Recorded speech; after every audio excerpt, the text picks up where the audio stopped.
Hola, ¿qué tal? Mi nombre es Enrique Solís Herrera. Soy estudiante de la licenciatura en Seguridad Pública en la Universidad Digital del Estado de México. A continuación, realizaré un análisis acerca del caso presunto culpable, realizando una comparación con nuestro nuevo sistema penal acusatorio. A través del desarrollo de este tema hemos ido adquiriendo conocimientos que tienen que ver con los antecedentes, conceptos, principios, el desarrollo de nuestro sistema penal, nuestros recursos procesales, que son aquellos de los cuales podrá hacer uso algún procesado en caso de no estar de acuerdo o con la sentencia que se ha dictado previamente por un juez. En México, el nuevo sistema de justicia penal fue implementado en el año 2016, justamente después de haberse dado la resolución del caso que en unos momentos les voy a platicar. Este tiene su fundamento en el artículo 20 de la Constitución Política de los Estados Unidos Mexicanos. Este nuevo sistema penal, conocido también como sistema de justicia penal acusatorio, tiene como objetivo principal la resolución de conflictos de una manera más pronta, eficiente, justa, humana, transparente y respetuoso siempre de las garantías individuales de todas las personas o los individuos, pero tiene principios y se basa en 4 principios fundamentales. De acuerdo con el artículo 20 constitucional, este proceso penal será acusatorio y oral y deberá regirse por los principios de: primero, principio de publicidad. Este nos establece que los actos procesales sean presenciados o conocidos incluso por aquellos que no participan en el proceso, y reconoce su fundamento en la conveniencia de acordar a la opinión pública un medio de fiscalizar la conducta de magistrados y litigantes. Esto significa que incluso este principio de publicidad implica que tengan acceso a los juicios personas públicas, familiares, incluso medios de comunicación, que en este caso también los medios de comunicación sirven para, prevenir que ciertas actitudes se lleven a cabo, puesto que están bajo la lupa de las cámaras. Ya es poco probable que se lleven a cabo cosas que estén fuera de la ley y que antes sí se llevaban a cabo. Tenemos el principio de contradicción. Este principio establece que todo individuo tiene derecho a confrontar las pruebas que se presenten ante él, y su fundamento se encuentra en la Carta Magna, la cual nos establece que todas las personas se encuentran a la tutela de jueces y tribunales para defender sus derechos e intereses legítimos. Esto quiere decir que ante las pruebas que presente la parte acusadora, el indiciado, el inculpado o el procesado siempre tendrá la oportunidad de rebatirlas, tendrá la oportunidad de contradecirlas, aportando también sus propias pruebas, siempre y cuando buscando defender su libertad, buscando defender en todo momento la verdad. Tenemos el principio de concentración, el cual establece y exige que las actuaciones procesales se realicen lo más próximas entre sí, y de ser posible la sentencia deba ser dictada en el menor plazo posible. Esto implica que los jueces tengan un mayor conocimiento del caso, que eviten leer tantos archivos, al tener una cercanía entre las actuaciones procesales, es más fácil recordar, por lo que se empapan más, tienen un conocimiento mayor del caso, del tema del que se está hablando. Tenemos el principio de inmediación. Este principio se encuentra unido al principio de oralidad e implica que se debe tener una relación inmediata con el juez o tribunal, las partes involucradas, sus defensores y con todo el material que contiene el proceso, excluyendo cualquier tipo de relación indirecta de conocimiento judicial. Es decir, siempre se va a estar en contacto directo con el juez, con los abogados, con las partes acusadoras también. El proceso de un juicio oral. ¿Cuál es el proceso de un juicio oral? El juicio oral forma parte importante del proceso penal, ya que dicho proceso se encarga de indagar la comisión de un delito, siempre con la finalidad de determinar quién o quiénes participaron en la comisión de este y poder imponer la pena correspondiente. Este consta de 3 partes. Decimos proceso de un juicio oral, sin embargo, el juicio oral es la tercera parte de este proceso. La primera es la investigación inicial. En esta, durante el desarrollo, se deben reunir los elementos que nos van a ayudar a demostrar la culpabilidad de un individuo. Por tal motivo, esta es la etapa más importante, porque será de donde se sustraigan las pruebas que van a determinar o no la culpabilidad de una persona. En la etapa intermedia, en esta etapa se lleva a cabo la revisión de las pruebas previamente aportadas, Bueno, y también así como las evidencias reunidas. En dado caso de considerarse suficientes, entonces es que ya se puede pasar al siguiente paso y se procede a presentarse una acusación formal. Posterior a esto, se lleva a cabo el juicio oral, que es durante el desarrollo de esta etapa se procede a acusar o defender al acusado, según sea el caso, con la finalidad de resolver dicho conflicto. En esta etapa participan una serie de personalidades que conforman, todas estas personalidades conforman todo el proceso del juicio oral y son las que a continuación vamos a describir. Estos participantes del proceso penal acusatorio son la víctima. La víctima obviamente es a quien se le acusa o quien se le ve afectada, a quien se le juzga, se le acusa de algún delito. El asesor jurídico es el abogado que sirve de guía durante el proceso, el abogado de la víctima. El acusado es la persona a la que se le considera como el posible autor de un delito. Se le dice que es imputado si ya tiene un acta en contra suya.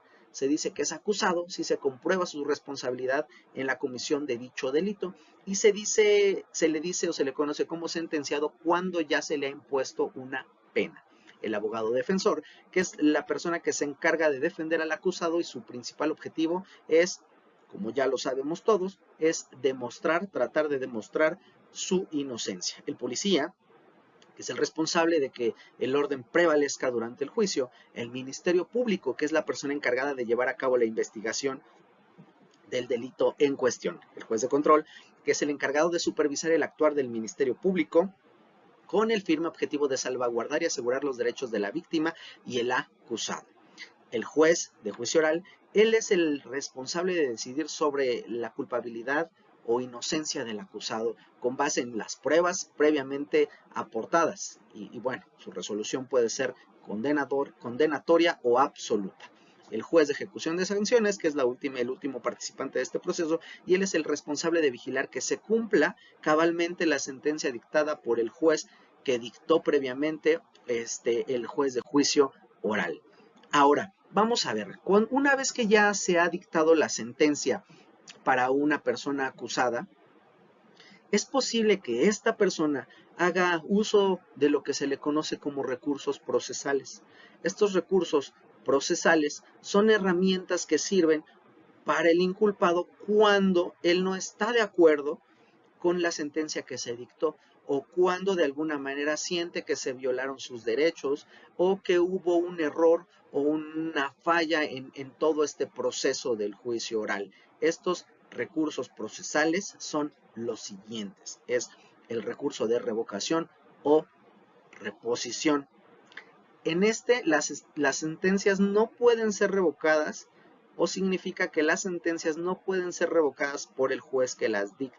Los autos que no fueron apelables, que no fueren apelables y los proveídos pueden ser revocados por el juez sin que por el juez que los dictó o por el funcionario que los sustituya en el conocimiento del negocio. ¿Ok? Es decir, el mismo juez que los dictó pueden ser revocados.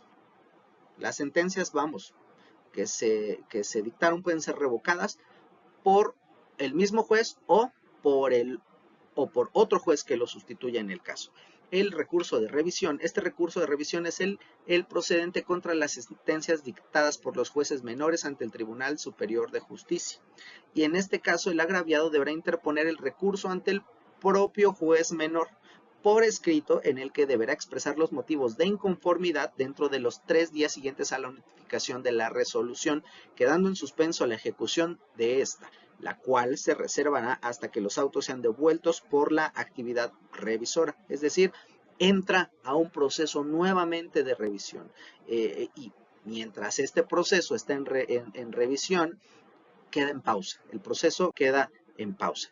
El proceso de apelación, que este recurso tiene por objeto que el Tribunal Superior de Justicia modifique o confirme la resolución dictada en primera instancia. Es decir, cuando el juez no pudo dictaminar o cambiar la sentencia, se recurre a una autoridad superior para que ellos modifiquen la resolución que se dictó. Y la queja es contra el juez. y el procedimiento de queja se lleva a cabo contra el juez y procede siempre y cuando se cumplan los 5 puntos que a continuación se describen, que es contra la resolución en que se niegue la admisión de una demanda o se desconozca la personalidad de un litigante, respecto de las interlocutorias y autos dictados en la ejecución de sentencias, contra la denegación de la apelación por exceso o defecto en la ejecución de la sentencia dictada en segunda instancia y en los demás casos que la ley tenga contemplados. Ahora, hagamos un paréntesis importante. En el caso de la persona que yo les comentaba al principio, este es un caso que estuvo muy sonado en el año, se inició en el año del 2015. Este caso fue tan sonado porque se llevó a cabo mediante una grabación. El proceso se llevó a cabo a través de una grabación y se le tituló Presunto culpable. En este caso se identificó, fue muy conocido porque se le juzgó a una persona siendo inocente. Esta es una de las circunstancias que pasan muy a menudo o que sucedían muy a menudo en nuestro país.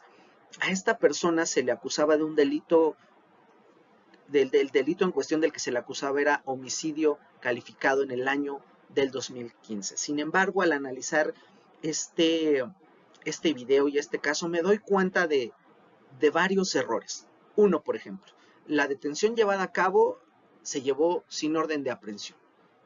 El juez en aquel entonces no presidía los juicios, al grado de que en ese tiempo el 93% de los acusados no sabían quién era el juez.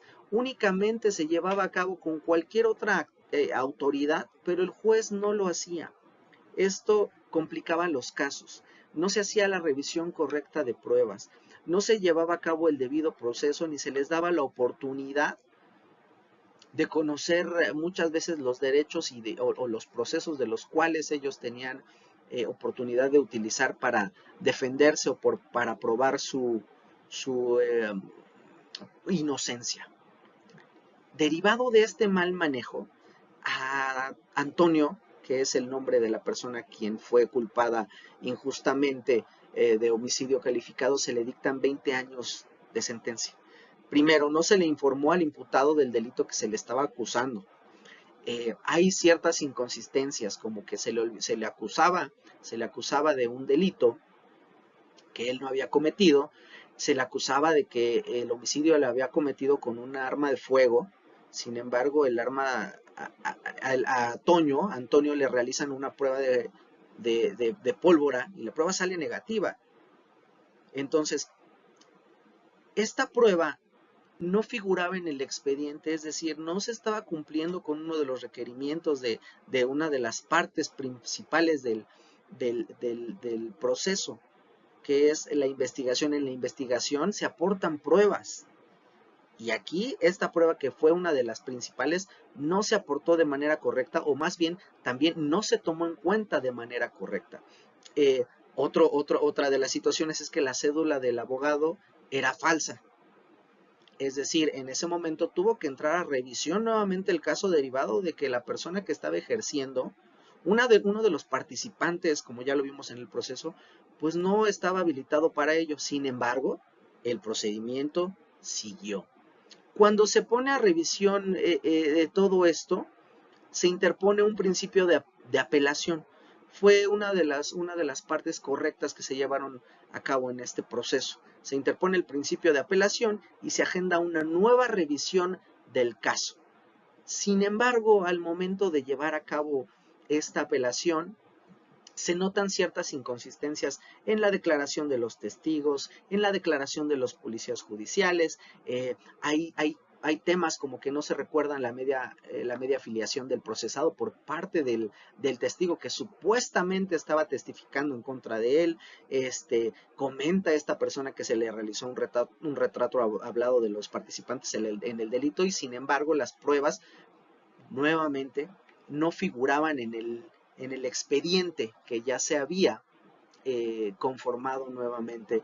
Esto llevó a que se hiciera uso de la apelación, del proceso de apelación, llevándolo a una instancia más alta, que es la instancia más alta y la última, que es una revisión, a que se llevara a cabo una revisión por parte de los magistrados para buscar, en dado caso, la ratificación o la absolución del caso por el que, o del delito por el que se le estaba culpando a Antonio. Esto me lleva a que es muy importante. Como ya lo mencioné, ha habido distintos errores. Cayeron en situaciones que ocasionaron que a una persona inocente se le condenara por un delito del que no era culpable. En nuestro actual sistema de procesos, eso no puede ser llevado a cabo, ya que se revisan con más detenimiento las pruebas, las investigaciones, y en presencia del juez se aportan. Si esto se hubiera llevado a cabo de la manera que se lleva hoy en ese entonces, el caso de Antonio sería totalmente distinto. Esto me lleva a que entiendo que en esos tiempos, pues todas las personas eran consideradas culpables hasta que se demostrara lo contrario.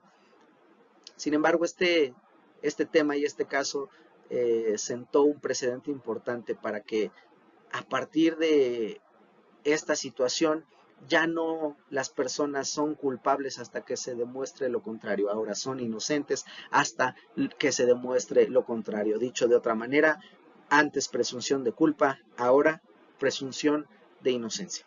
En el año 2008, derivado de una reforma constitucional, se impuso como plazo a partir del 2016, que fue cuando finalizó este caso, la aplicación de la presunción de inocencia en México. Sin embargo, tiene algún vacío todavía, que es que se permite la detención de hasta 80 días sin necesidad de una acusación para las personas. La importancia de estos procesos penales en nuestro sistema de justicia penal en la actualidad resulta muy importante, ya que llevados a cabo de la manera correcta, podemos y podremos juzgar a las personas de una manera eficaz, sin la necesidad de juzgar a personas inocentes de manera errónea, sin la necesidad de tener nuevamente a presuntos culpables. Muchas gracias y nos vemos la próxima.